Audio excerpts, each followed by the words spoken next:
May nagtanong sa atin mga lods, yung mga nabibili po ba namin balot sa palengke, mapipisa rin po ba yun o magiging itik din po ba?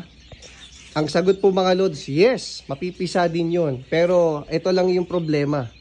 Hindi po lahat ng binili po ninyo mapipisa. Meron ilan na ma-hatch sa mga binili po ninyo mga balot. Sample, yung mga nagbabalot po mga idol, yung mga nalalakihan po ng sisiyo. Yung mga nagbebenta ng balot sa palengke, ewan ko kung na-experience na po nila yan. May mga sisiyo na lumalabas dun sa mga crates nila. Pero di hamak na mas marami yung nabulok o yung mga nahukbo. Kaya kung tatanungin nyo ako, yung nabili po ninyong balot, meron po chance mga lods na mapisa, pero mas marami yung mga chance na hindi po sila lalabas o hindi po ma-hatch. Dahil unang-una, hindi po natin yan napili ng maayos, yung itlog, pangalawa, hindi po nasilaw. Lalo na kung yung binili po ninyo sa palengke ay nagpalaki po doon yung mga nagtitinda lang, parang pinapalaki lang nila yung sisiyo.